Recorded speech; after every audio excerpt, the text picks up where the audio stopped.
देहरादून में investor summit में कल 2.5 से 3 घंटे रहेंगे पीएम मोदी। इन्वेस्टर समिट के पहले दिन होंगे कुल 4 सत्र। राज्यपाल और सीएम धामी पीएम का करेंगे स्वागत। दिल्ली में बीजेपी संसदीय दल की बैठक। मोदी बोले 3 राज्यों में जीत कार्यकर्ताओं की मेहनत का नतीजा। मिजोरम तेलंगाना में ताकत बढ़ी।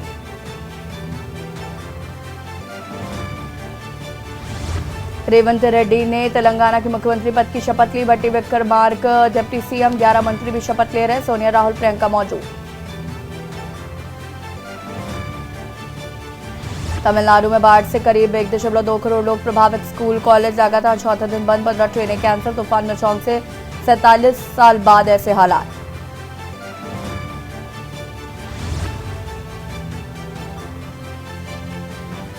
दिल्ली दौरे पर सीएम योगी आदित्यनाथ। केंद्रीय नेतृत्व में मुख्यमंत्री योगी आदित्यनाथ करेंगे मुलाकात।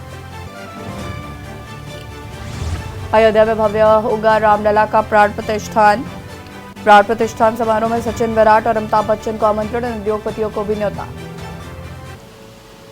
देख रहे हैं की न्यूज, खबरों का सारथी।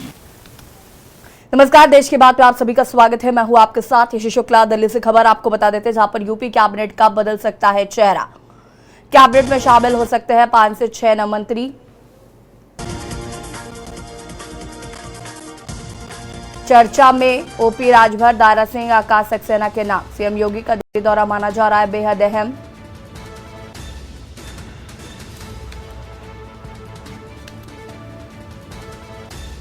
सीएम योगी आदित्यनाथ का दिल्ली दौरा काफी अहम माना जा रहा है।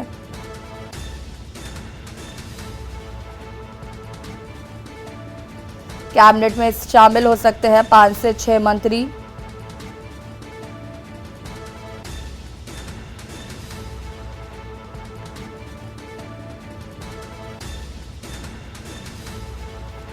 सीएम योगी का दिल्ली दौरा माना जा रहा है अहम। योगी कैबिनेट में हो सकते हैं बदलाव।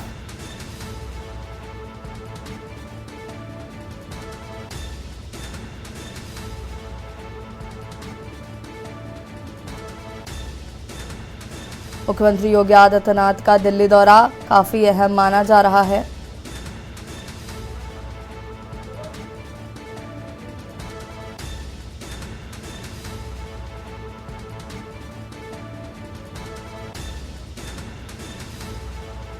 मुख्यमंत्री योगी आदित्यनाथ का दिल्ली दौरा। चर्चा में ओपी राजभर, दारा सिंह, आकाश सक्सेना के नाम। बदल सकती है योगी कैबिनेट के कुछ चेहरे।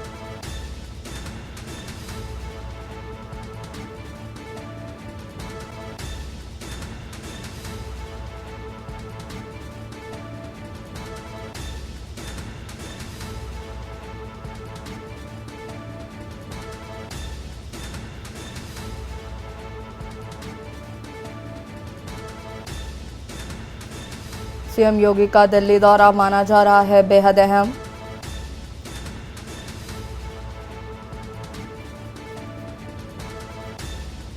मुख्यमंत्री योगी आदित्यनाथ का दिल्ली दौरा है आज।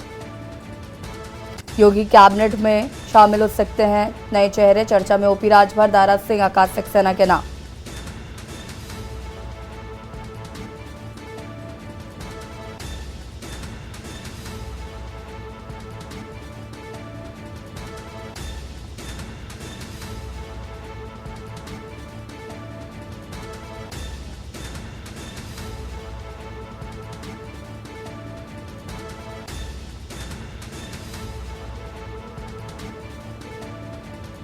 बदल सकते हैं योगी कैबिनेट के चेहरे।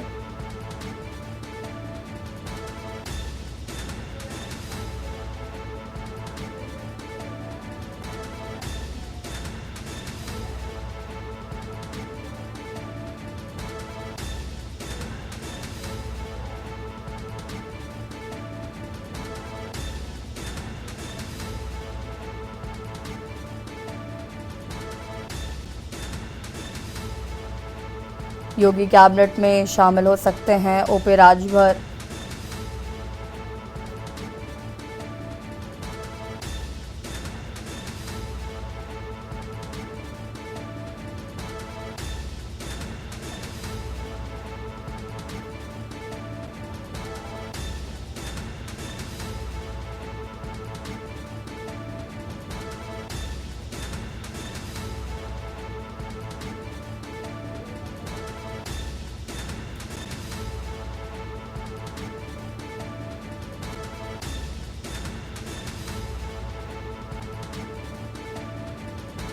सीएम योगी का दिल्ली दौरा माना जा रहा है बेहद अहम।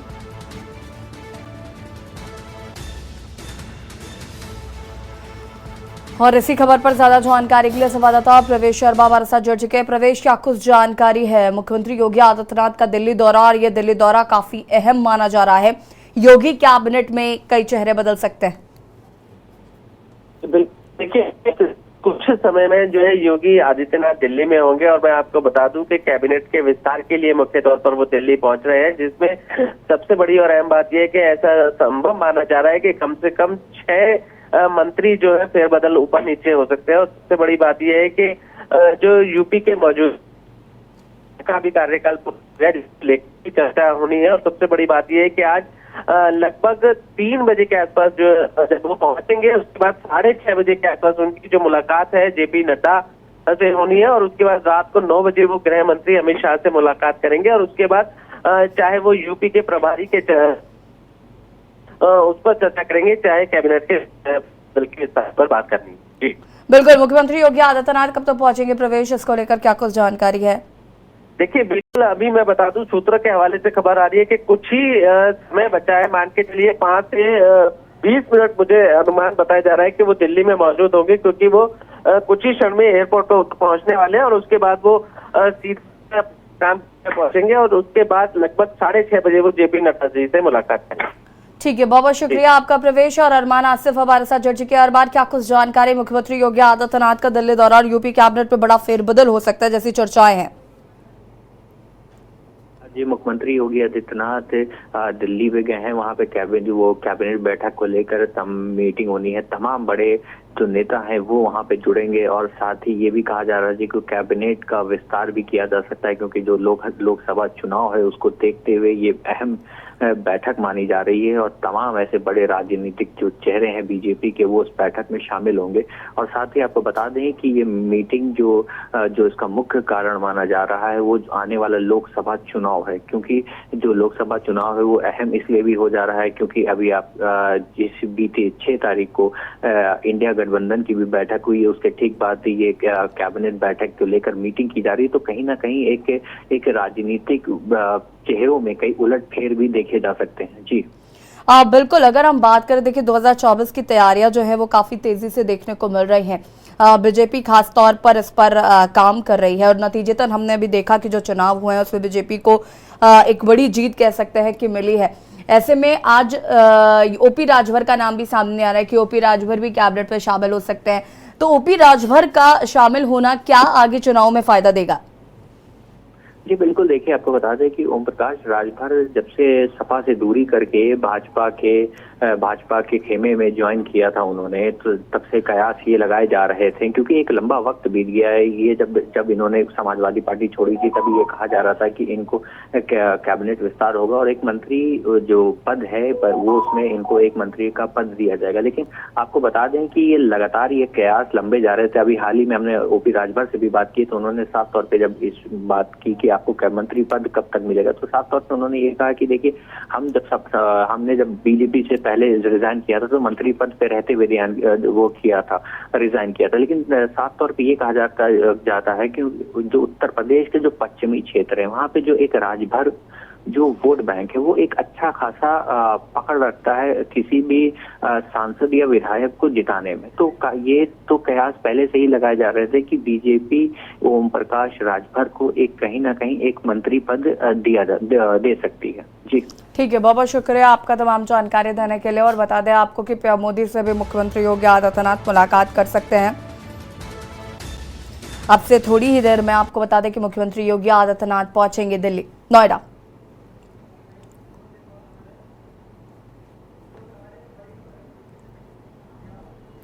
और इसी बीच आपको बड़ी खबर बता देते हैं, सूत्रों के हवालों से बड़ी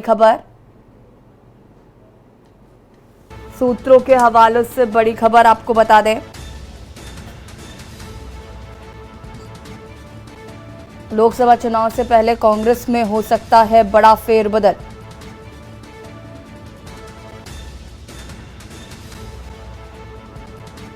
पंद्रह जिलों में नए लोगों को जिलाध्यक्ष बनाया जाएगा। कांग्रेस प्रदेश अध्यक्ष अजय राय ने क्षेत्रवार समीक्षा बैठक की है। कार्यकारिणी में करीब 60 पुराने और 70 नए लोगों को मिला मौका।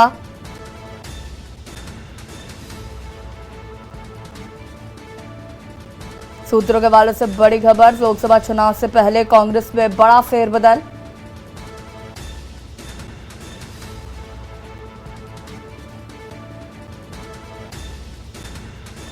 लोकसभा चुनाव से पहले कांग्रेस में बड़े फेरबदल। कांग्रेस ने प्रदेश कार्यकारिणी की बैठक ओवरहॉलिंग में शुरू की। 15 जिलों में नए लोगों को जिलाध्यक्ष बनाया जाएगा। कांग्रेस प्रदेश अध्यक्ष अजय राय ने क्षेत्रवार समीक्षा बैठक की है।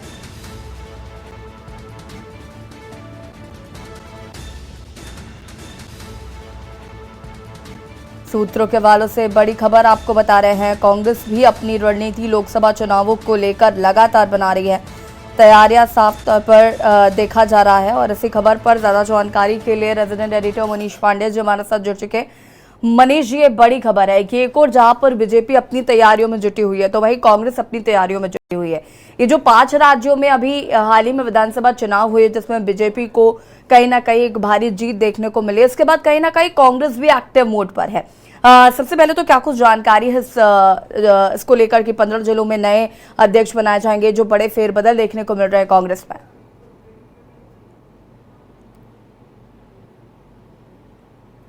मनीष पांडे जी सुन पा रहे हैं? मनीष पांडे जी, सूत्रों के हवालों से जो बड़ी खबर आ रही है कि कांग्रेस में बड़े फेरबदल देखने को मिल सकते हैं। जहां एक और बीजेपी अपनी तैयारी करे तो वहीं कांग्रेस ने भी कहीं ना कहीं लोकसभा चुनावों के लिए कमर कस ली है। बिल्कुल, देखिए जिस तरीके से अभी 3 राज्यों के चुनाव परिणाम आए हैं उस तैयारियां पहले से चल रही थी। अध्यक्ष बदला जा चुका था, लेकिन प्रदेश अध्यक्ष ने बदलने के बाद अगर देखा जाए तो बहुत हाजिर संगठन में बहुत बड़े बदलाव नहीं किए गए थे। लेकिन अब जो कांग्रेस के सूत्रों से हमें खबर निकल के सामने आ रही है वो ये है कि 15 नए लोगों को जो है कांग्रेस यूपी के जो है नए जिलाध्यक्ष अपॉइंट करेंगे, यानी 15 पुराने जिलाध्यक्षों को बदला जाएगा।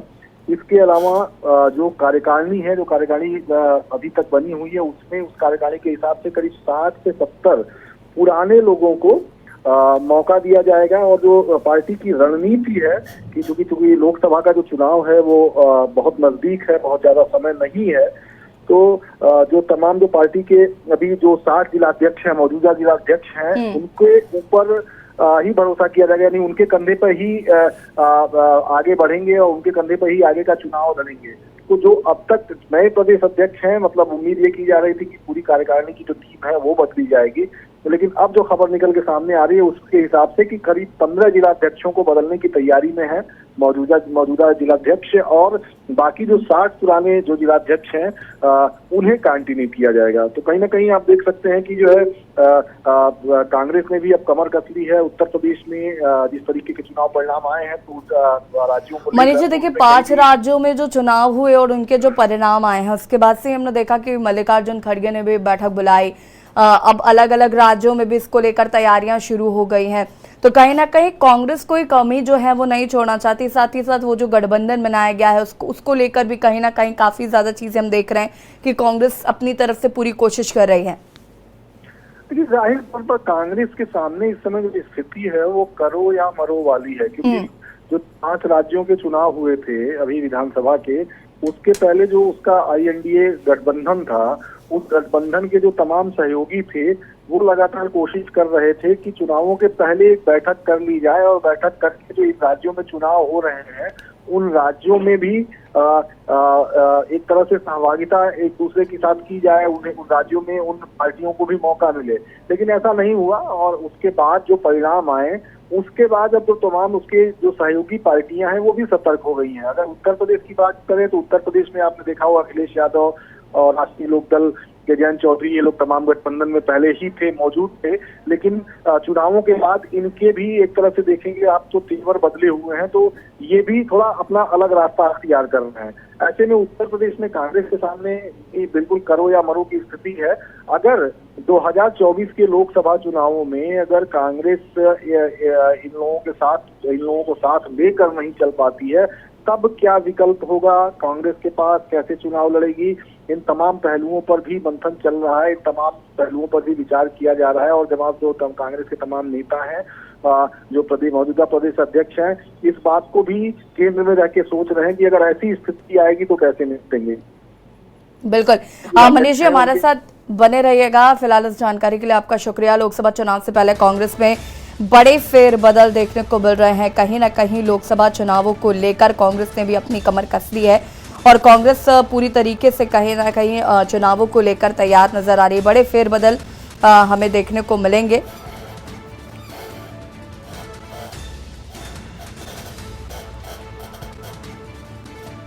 कार्यकारिणी में करीब 60 पुराने और 70 नए लोगों को मौका मिलेगा। और लखनऊ से एक और बड़ी खबर आपको बता देते हैं। लखनऊ से खबर, गोमती रिवर फ्रंट मामले में शासन ने बड़ी कार्रवाई की है। परियोजना में दोषी 42 अभियंताओं को किया जाएगा संबद्ध। रिवर फ्रंट घोटाले में इन अभियंताओं की चल रही थी जांच।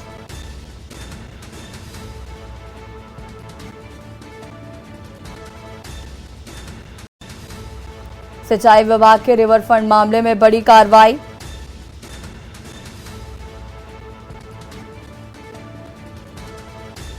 मामले में कई अभियंताओं को संबद्ध किया गया है। अभियंताओं की पोस्टिंग से हटकर किया जाएगा अटैच। शासन ने सिंचाई विभाग को 1 सप्ताह का समय दिया है।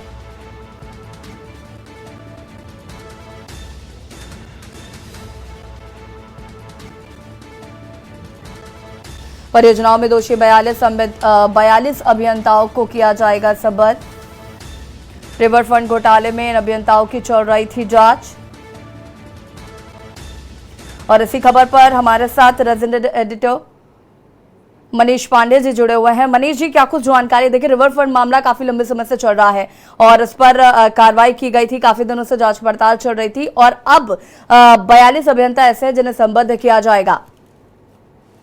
देखिए, बिल्कुल जाहिर तौर पर ये जब उत्तर प्रदेश में भारतीय जनता पार्टी की सरकार बनी थी 2017 में, तो 2017 के बाद का सबसे बड़ा जो स्कैंडल माना जाता था समाजवादी पार्टी सरकार का रिवर फ्रंट घोटाला, उन तमाम स्कैंडल्स में नंबर 1 पे अगर देखा जाए तो उनकी रिवर फ्रंट है।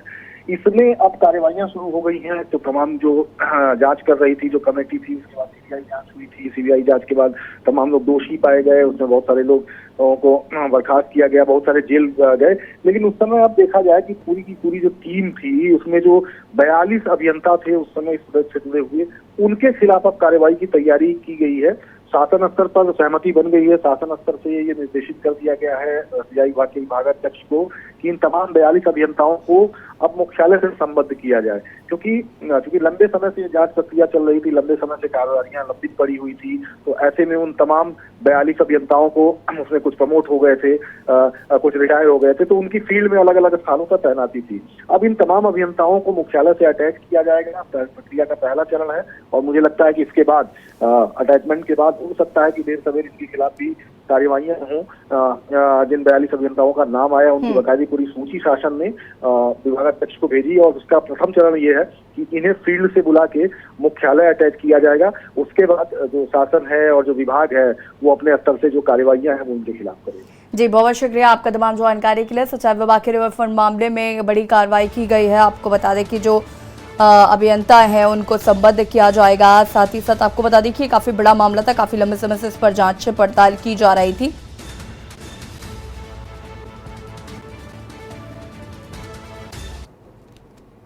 अमेठी से खबर, जहां पर संदिग्ध परिस्थितियों में युवक की मौत। बता दें कि पेड़ से लटकता मिला युवक का शव। फूला का पूर्वा में शव मिलने से हड़कंप। मोहनगंज बाजार में बेकरी का काम करता था मृतक। अमेठी से खबर, पेड़ से लटकता मिला युवक का शव।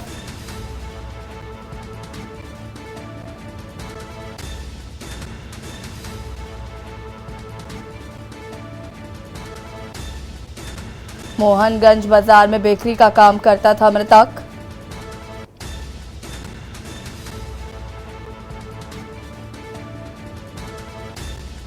पेड़ से लटकता मिला युवक का शव। अमेठी से खबर आपको बता रहे हैं।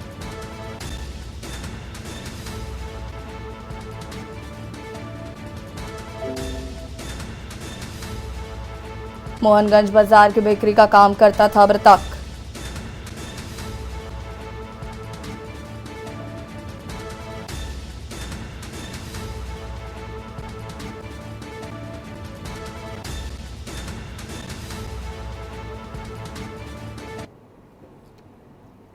अमरोहा से खबर, हाईवे पर होटलों के सामने बनाए गए अवैध कट। नेशनल हाईवे पर नामचीन होटल संचालकों का दबदबा, सड़क हादसों की वजह बन रहे हैं अवैध कट। हादसे में कई लोगों की जान जा चुकी है।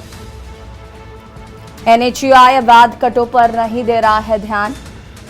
रेलिंग तोड़कर होटल संचालकों ने बनाए हैं अवैध कट। जिम्मेदार अधिकारी पूरे मामले से अनजान नजर आ रहे हैं।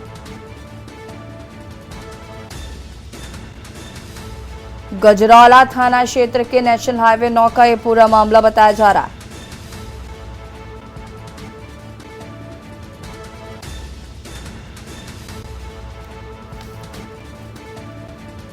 जिम्मेदार अधिकारी पूरे मामले से अनजान नजर आ रहे हैं।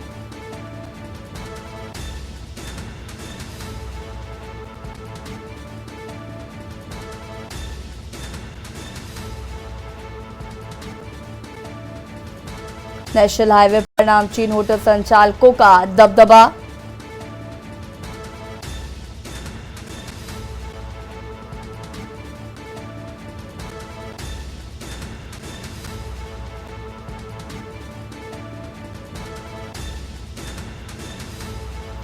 NHAI अवैध कटों पर नहीं दे रहा है ध्यान।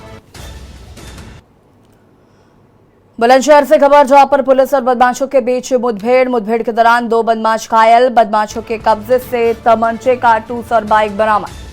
बुलंदशहर से खबर, जहां पर पुलिस और बदमाशों के बीच हुई मुठभेड़।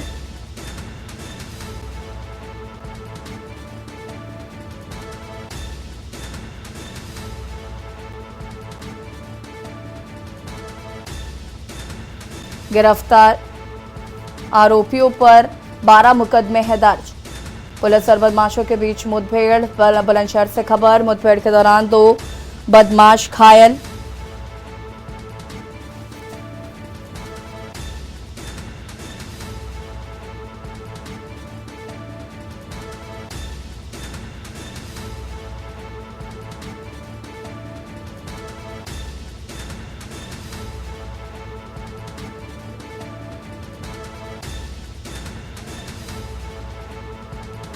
मुठभेड़ के दौरान 2 बदमाश घायल बताए जा रहे हैं। कासगंज से खबर, जहां पर संदिग्ध परिस्थितियों में महिला की मौत। फांसी लगाकर महिला ने दी जान। मृतका के परिजनों ने पति पर लगाया हत्या का आरोप।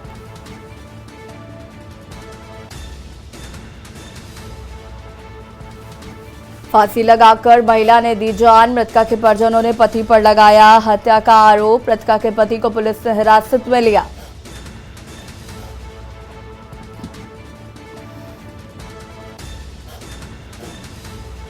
कासगंज से खबर, संदिग्ध परिस्थितियों में महिला की हुई मौत। परिजनों ने पति पर लगाया हत्या का आरोप। पुलिस ने पति को लिया हिरासत में।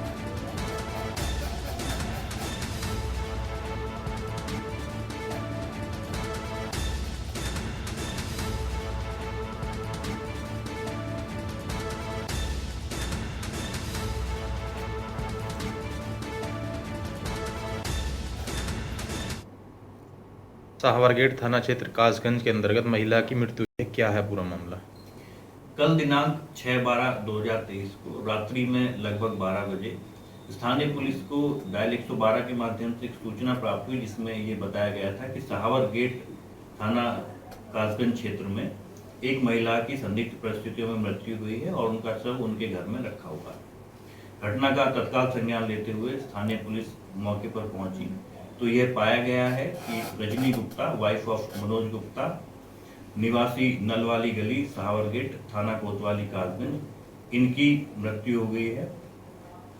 घटना की सही जांच के लिए फील्ड यूनिट मौके पर बुला ली गई है। भौतिक प्रदर्शन इकट्ठे कर लिए गए हैं। मेरे द्वारा भी मौका मुआयना कर लिया गया है। आगरा से खबर, जहां पर सुखदेव सिंह गोगामेड़ी की हत्या को लेकर आक्रोश। राष्ट्रीय राजपूत युद्ध ब्रिगेड ने शहीद स्मारक पर प्रदर्शन किया है। हत्यारोपियों को फांसी की सजा की मांग की जा रही है। प्रशासन को एक ज्ञापन भी सौंपा गया है। राष्ट्रीय राजपूत युद्ध ब्रिगेड ने शहीद स्मारक पर किया प्रदर्शन। साथ ही साथ दोषियों को फांसी की सजा देने की मांग की है। साथ ही साथ दिया गया है ज्ञापन।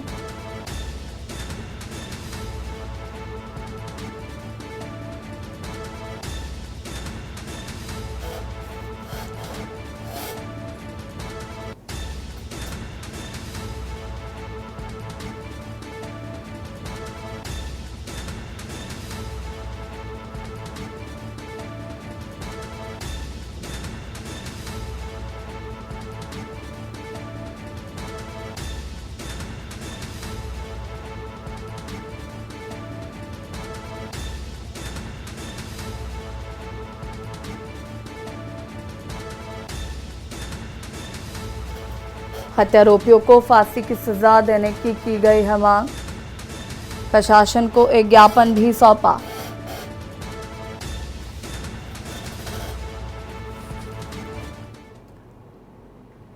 बरेली में राजपूत करनी सेना के राष्ट्रीय अध्यक्ष सुखदेव सिंह गोगामेड़ी की हत्या होने के बाद जहां पूरे देश में इसका विरोध हो रहा है, तो वहीं आंवला में भारतीय बजरंग दल के प्रदेश उपाध्यक्ष अमित शर्मा के नेतृत्व में पदाधिकारियों और कार्यकर्ताओं ने भारी संख्या में तहसील पहुंचकर राष्ट्रपति का संबंधित ज्ञापन एसडीएम आंवला गोविंद मौर्य को सौंपा है और हत्यारों का पुतला दहन कर जमकर नारेबाजी की गई है।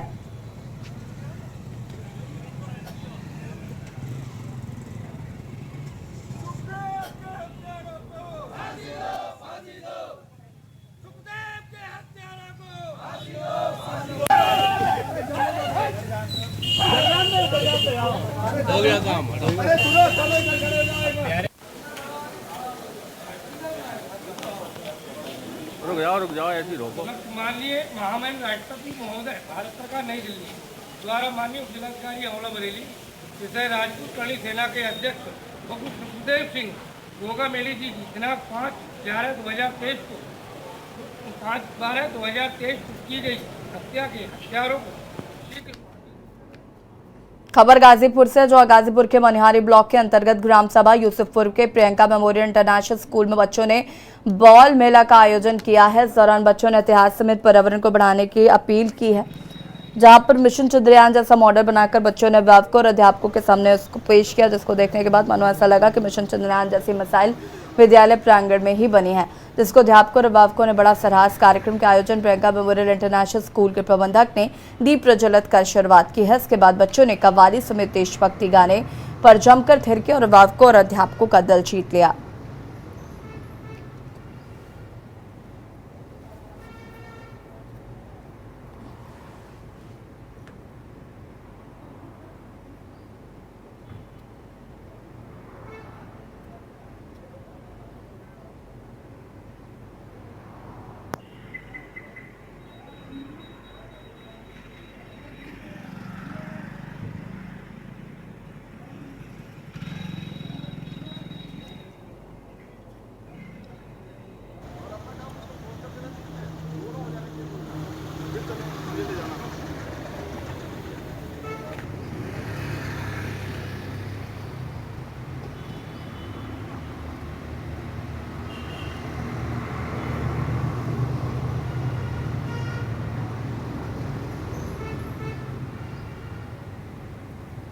क्राइम ब्रांच की टीम फिलहाल जांच पड़ताल में जुटी। सीतापुर थाना तंबौर के बेटा पकौड़ी में हिंदुस्तान शुगर मिल का आज उद्घाटन हुआ। उद्घाटन के दौरान भारी मात्रा में लोग उपस्थित रहे। किसानों ने चेन में गन्ना डालकर बुधवार को पिराई सत्र का शुभारंभ किया। इस दौरान मिल के मालिक इजराइल अंसारी ने कहा कि गन्ना की खेती करने से किसानों की आय में वृद्धि होगी व हमारे मिल में किसान भाइयों को पूरा सम्मान मिलेगा। पेमेंट में किसानों को किसी भी तरह की देरी नहीं की जाएगी। उन्होंने किसानों से अपील किया कि मिल तक ट्रैक्टर ट्रॉली से गन्ना ले जाने के दौरान यातायात नियमों का पूरी तरह से पालन करें। ऐसा होने से दुर्घटनाओं पर अंकुश पाया जा सकता है। उन्होंने कहा कि क्षेत्र के लिए बहुत खुशी की बात है, लोग व्यापार में आगे बढ़ रहे हैं।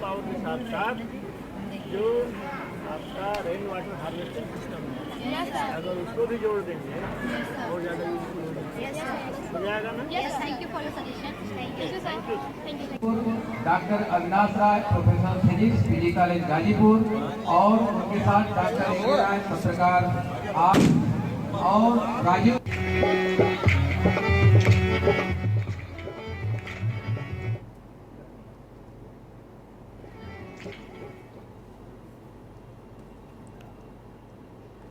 सीतापुर थाना तंबौर के बेटा पकौड़ी में हिंदुस्तान शुगर मिल का उद्घाटन हुआ। उद्घाटन के दौरान भारी मात्रा में लोग उपस्थित रहे। किसानों ने चेन में गन्ना डालकर बुधवार को पिराई सत्र का शुभारंभ किया है। इस दौरान मिल के मालिक इजराइल अंसारी ने कहा है कि गन्ना की खेती करने से किसानों की आय में भी वृद्धि होगी। हमारे मिल में किसान भाइयों को पूरा सम्मान मिलेगा, किसी का पेमेंट रोका नहीं जाएगा और यातायात नियमों का भी पूरी तरीके से पालन किया जाए। ऐसे होने से दुर्घटनाओं पर अंकुश पाया जा सकता है। संसद प्रतिनिधि जय कुमार वर्मा भी इस कार्यक्रम में उपस्थित रहे। उन्होंने कहा कि क्षेत्र के लिए बहुत खुशी की बात है, लोग व्यापार में आगे बढ़ रहे हैं।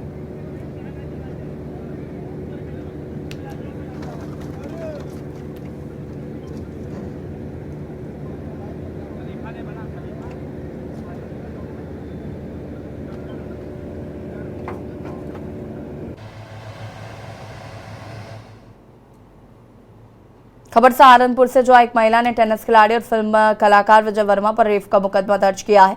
ये मुकदमा एक इंस्टीट्यूट में काम करने वाली चतुश्रेणी महिला कर्मचारी ने दर्ज कराया। महिला ने आरोप लगाया है कि 2016 से विजय उससे लगातार रेप कर रहा है। उसने उसकी एक वीडियो बना रखी। वीडियो को लेकर खिलाड़ी लगातार ब्लैकमेल करता आ रहा है। यह मुकदमा थाना फतेहपुर में राष्ट्रीय अनुसूचित जनजाति आयोग के आदेश पर दर्ज हुआ है। पुलिस इस मामले की जांच शुरू कर दी है।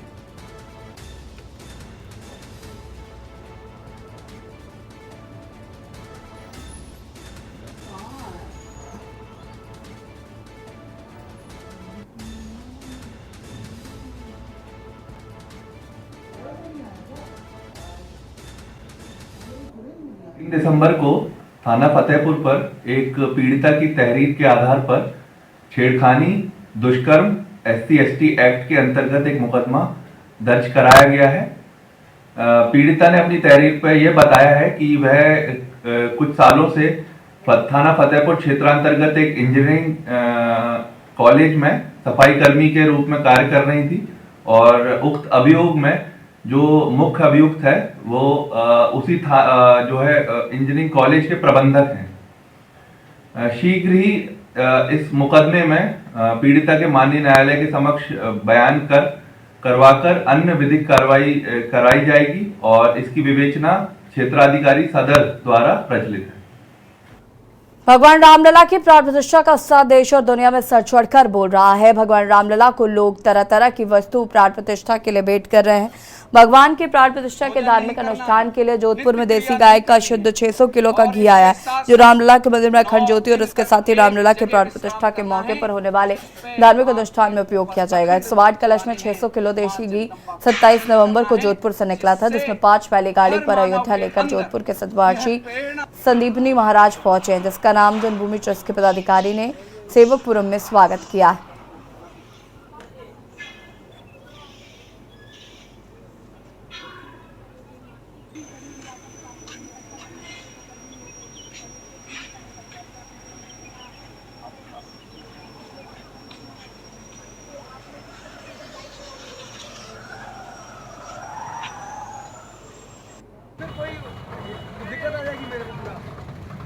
चलते रहो आप आगे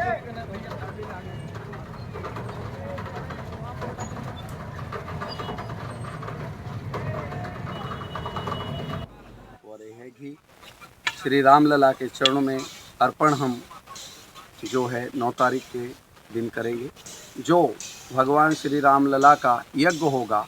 आज हम कई युगों से देखते आ रहे हैं कि यज्ञ में भगवान श्री राम के या अन्य भगवान के काम में जो घी काम लिया जाता है वो गौ माता का होता है, और वही दिव्य घी हम 9 वर्षों से एकत्रित कर रहे हैं, जो आज अयोध्या पहुंचा है और भगवान श्री रामलला के यज्ञ में भी काम आएगा, स्नान में भी काम आएगा, पंचामृत के भोग लगाने के काम आएगा, और जो अखंड ज्योत जलेगी उसमें भी काम आएगा। इसके साथ साथ आपको एक और अद्भुत अनोखी खबर देने वाले हैं कुछ समय बाद। जय श्री राम। दिल्ली से खबर, जहां पर यूपी बीजेपी प्रभारी की रेस में कई नाम शामिल है। केंद्रीय मंत्री, पूर्व मंत्री और कुछ बड़े नेताओं के नाम शामिल। केंद्रीय मंत्री अनुराग ठाकुर, गुजरात के पूर्व सीएम नितिन पटेल, राष्ट्रीय महामंत्री विनोद तावड़े समेत कई चेहरे शामिल।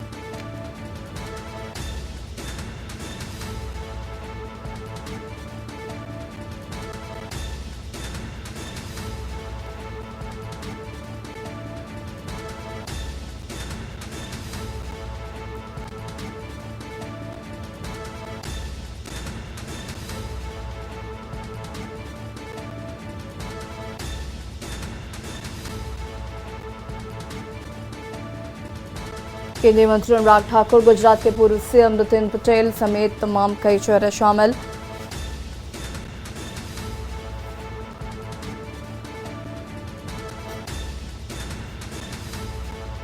यूपी बीजेपी प्रभारी की रेस में कई नाम शामिल।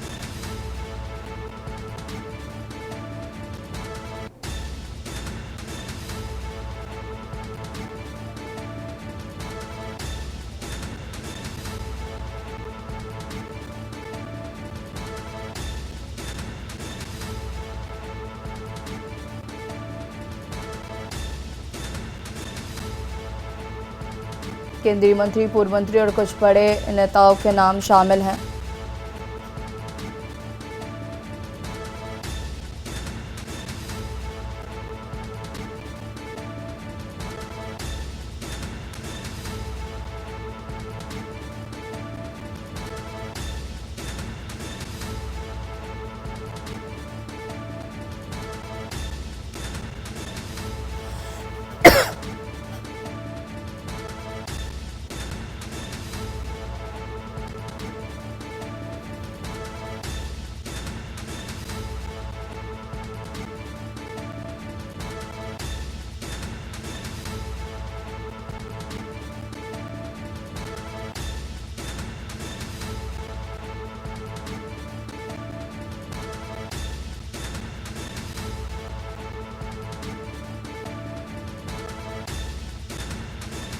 राष्ट्रीय महामंत्री विनोद तावड़े समेत कई चेहरे शामिल। यूपी बीजेपी प्रभारी की रेस में कई नाम शामिल।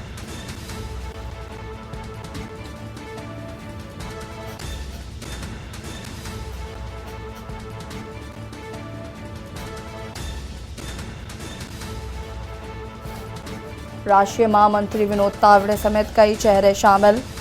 और इसी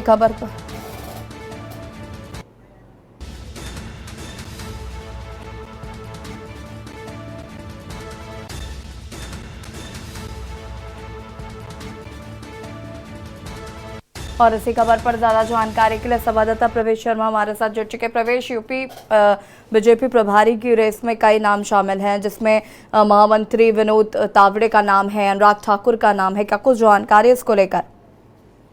बिल्कुल, देखिए बीजेपी यूपी के जो प्रभारी बनाने की रेस में सबसे ज्यादा नाम चल रहे हैं, मैं आपको बता दूं, उससे केंद्रीय मंत्री और पूर्व मंत्रियों के नाम भी शामिल है। सबसे पहला नाम जो खुलकर सामने आ रहा है वो केंद्रीय मंत्री अनुराग ठाकुर का आ रहा है, और उसके बाद गुजरात के पूर्व सीएम नितिन पटेल और साथ ही राष्ट्रीय महामंत्री विनोद तावड़े का भी नाम खुलकर सामने आ रहा है। लेकिन देखते बैठक खत्म होगी, उसका दौर खत्म होगा, उसके बाद हो सकता है कि किसी एक नाम पर आज मोहर भी लग सकती है। जी बिल्कुल, अगर हम प्रवेश बात करें यहाँ पर तो जैसे कि आपने बताया कि अनुराग ठाकुर का नाम है और तमाम इस पर नाम है, कब तक इस पर मोहर लगने की संभावनाएं हैं?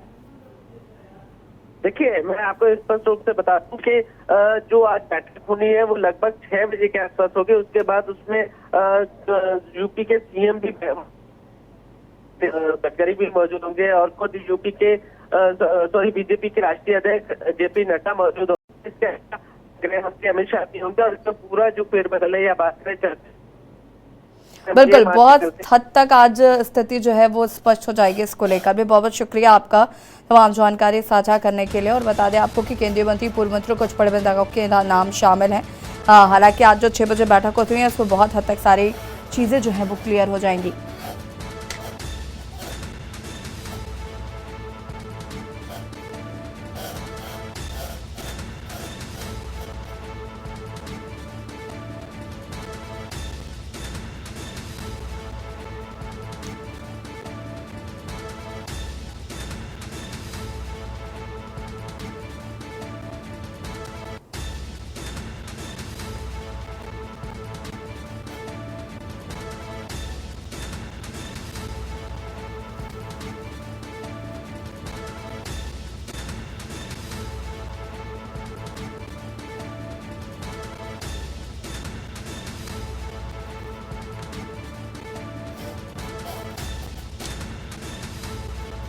केंद्रीय मंत्री अनुराग ठाकुर, गुजरात के पूर्व सीएम नितिन पटेल का भी नाम शामिल। आपको बता दें कि आज 6 बजे मीटिंग होनी है। उस मीटिंग में कहीं ना कहीं स्पष्ट हो जाएगा कि किसके नाम पर मोहर लग रही है। दिल्ली से बड़ी खबर, जहां पर बीजेपी ने जारी किया 3 लाइन का व्हिप। लोकसभा एमपी के लिए जारी किया गया है व्हिप। सभी एमपी को कल सदन में रहने का निर्देश। दिल्ली से बड़ी खबर, बीजेपी ने जारी किया 3 लाइन का whip.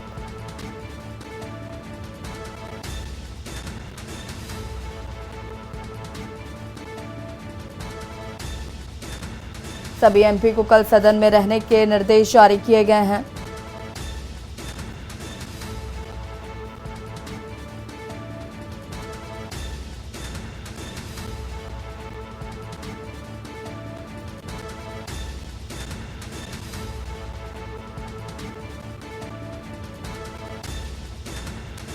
Lok Sabha speaker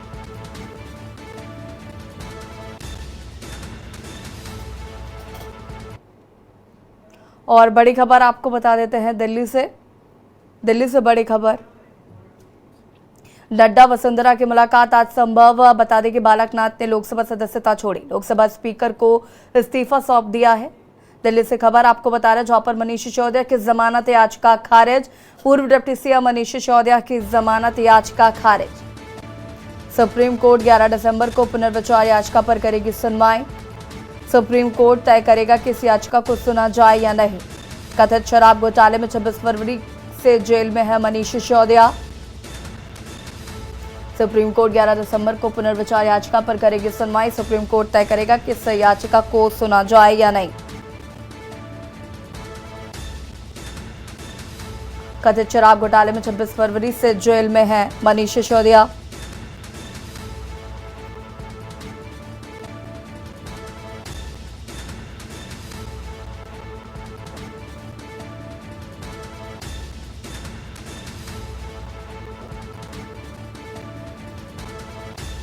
supreme court पुनर्विचार याचिका पर 11 दिसंबर को करेगा सुनवाई।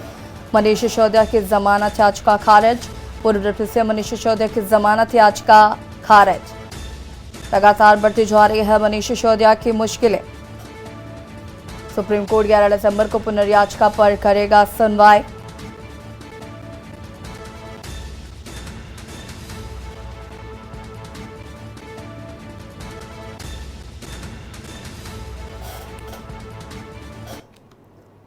दिल्ली से खबर, जहां पर इंसानियत को शर्मसार करने का मामला, शादी की खुशियों में लगा ग्रहण। बता दें कि दुल्हन थाने के सामने लगा रही है न्याय की गुहार। इंसानियत को शर्मसार करने का मामला सामने आया दिल्ली से। शादी की खुशियों को लगा ग्रहण, दुल्हन थाने के सामने लगा रही न्याय की गुहार। दहेज लोभियों ने अचानक ही दहेज की मांग। बारातियों ने तुरंत मामले की पुलिस से शिकायत की है। देवली से आई थी युवती की बारात। विदाई के समय कर दी कार, नकदी और ज्वेलरी की मांग। मामले में पुलिस पर लेपापोती करने का आरोप।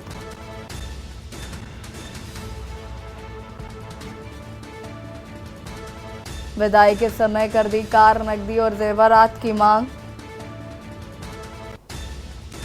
मामले में पुलिस पर लेपापोती करने का आरोप।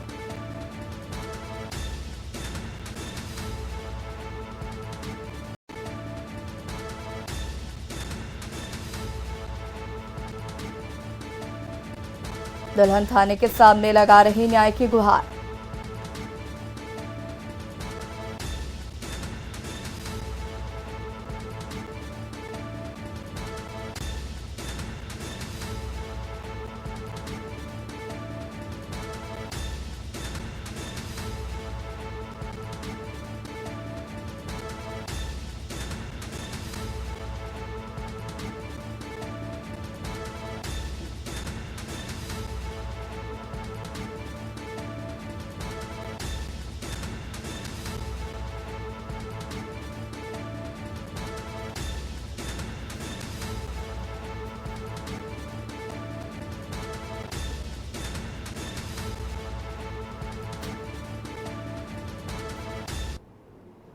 नावा पटियाला गेट राष्ट्रीय वाल्मीकि सदस्यों की ओर से बाबा भीमराव अम्बेडकर का परिनिर्वाण दिवस बड़ी धूमधाम के साथ वाल्मीकि भाईचारे की ओर से बनाया गया है। सबसे पहले उन्होंने बात करते हुए बताया कि बाबा साहब के द्वारा जो संदेश दिया गया उसके तहत वाल्मीकि भाईचारे के बच्चे शिक्षित हो रहे हैं। गरीब परिवार में जन्म लेने के बाद भी बाबा जी साहब अम्बेडकर ने अच्छी शिक्षा ग्रहण की थी। वाल्मीकि भाईचारे के सभी सदस्य शामिल रहे व उन्होंने श्रद्धांजलि भेंट की है।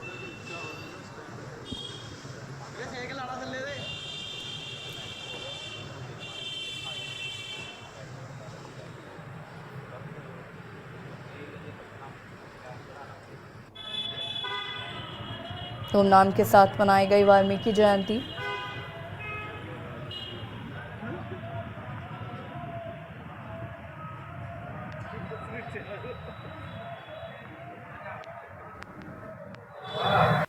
हाँ जी सर, की प्रोग्राम से पटियाला गेट मोमबत्तियां कैंडल भी चलाइया गई ने जी।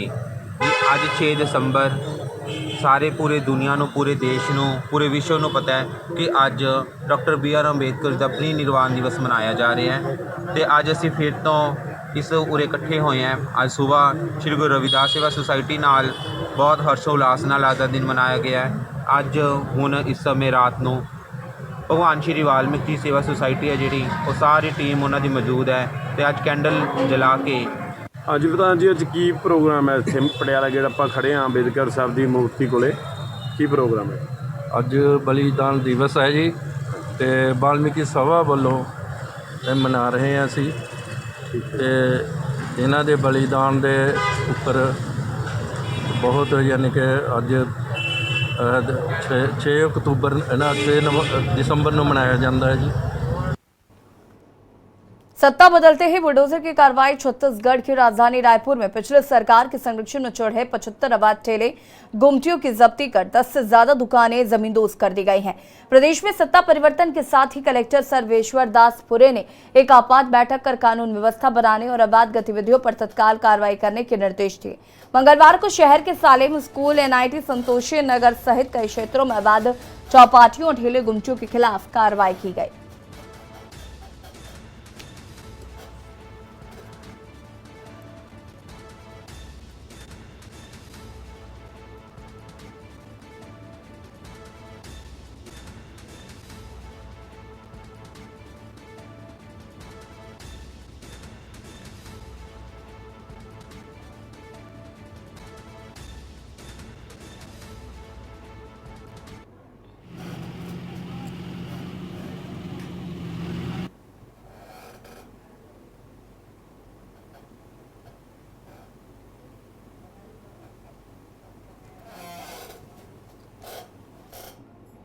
दुमका पुलिस अधीक्षक दुमका एवं अनुमंडल पुलिस पदाधिकारियों ने दुमका न्यायालय परिसर के बाहर एवं अंदर सुरक्षा व्यवस्था का जायजा लिया। इस दौरान पुलिस अधीक्षक ने पुलिस बल की कार्यशैली को सुदृढ़ करने हेतु विशेष दिशा निर्देश दिए। पुलिस अधीक्षक ने शिवाजी टीम द्वारा न्यायालय परिसर की मॉनिटरिंग हो रही है या नहीं इसका भी जायजा लिया है एवं नियंत्रण कक्ष के पुलिस पदाधिकारियों को विशेष सजग रहने के निर्देश दिए गए।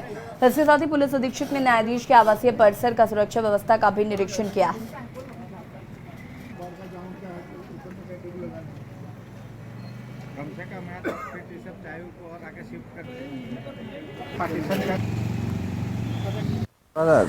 सुरक्षा का जायजा लिया गया है जिसमें यहाँ पर फोर्स का स्ट्रेंथ करना, उसका और कैसे मजबूत करना, किसी तरह का अनहोनी ना हो और कंट्रोल रूम से हम लोग बिल्कुल पास में रखें। सबको कोऑर्डिनेट करके यहाँ पर अच्छा से फ्रिस्किंग हो रहा है कि नहीं इसका भी जांच करना।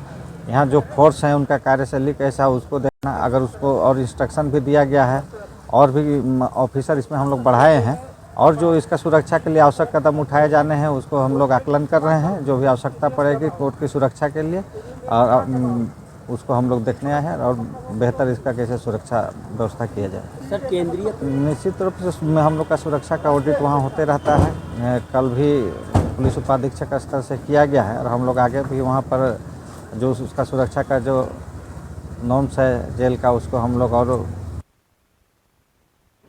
खबर दुमका से है जहां पर 3rd all India open federation rating chess tournament की शुरुआत हुई। इसका उद्घाटन राज्य के कृषि मंत्री बादर पत्रोलेख ने दीप जलाकर और जिले के SP खेरवार के साथ शतरंज खेलकर किया। इस मौके पर संथाल परगना प्रक्षेत्र के DIG सुदर्शन प्रसाद मंडल भी मौजूद रहे। 4 दिनों तक चलने वाले इस प्रतियोगिता में 15 राज्यों के 235 खिलाड़ी भाग ले रहे हैं जिसमें 2 ग्रैंड मास्टर सप्तर्षि राय चौधरी कोलकाता से, तेज कुमार कर्नाटक के मैसूर से पहुंचे थे। साथ ही कई ऐसे प्लेयर हैं जिन्होंने इंटरनेशनल टूर्नामेंट में भाग लिया है। खास बात यह भी है कि इस टूर्नामेंट में शिरकत करने के लिए झारखंड के मुख्यमंत्री हेमंत सोरेन के छोटे पुत्र विश्वजीत सोरेन भी नाना अप्पा मांझी और नानी सिंगो मुर्मू के साथ पहुंचे।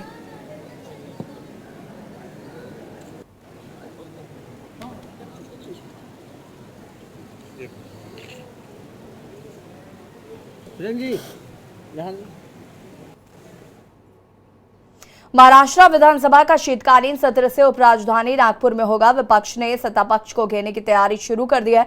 बीजेपी शिंदे गुट और अजित पवार गुट की सरकार को घेरने की तैयारी में महाविकास गठबंधन के नेता हैं। अगले 10 दिन सम्मेलन द्वारा चलेंगे। इस मंच पर मराठा आरक्षण और किसानों के नुकसान जैसे अहम मुद्दे छाए रहने की संभावना है।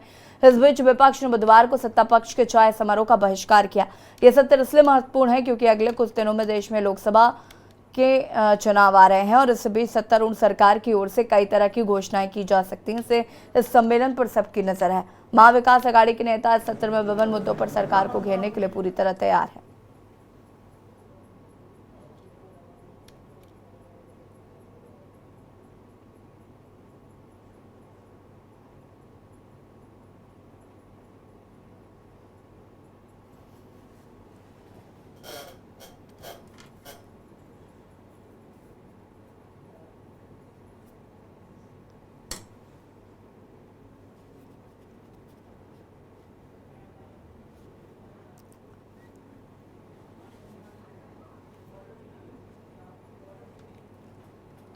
दिल्ली से खबर जहां पर बीजेपी प्रभारी विप्लव देव का बयान, सरकार ट्रांसपेरेंट तरीके से कर रही है काम। 26 बिरादरी के लोग हमारे साथ हैं।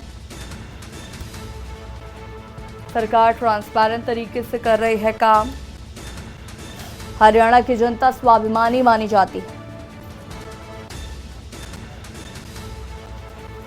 डेवलपमेंट की दिशा में चल रहा है हरियाणा। हरियाणा की जनता स्वाभिमानी मानी जाती है।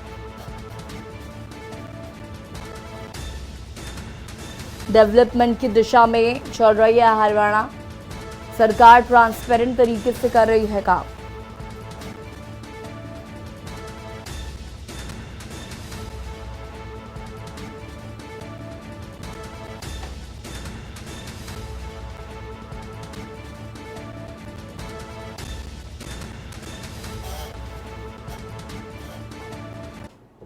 और देश की बात फिलहाल इतना ही। देखते रहिए के न्यूज़ इंडिया। नमस्कार।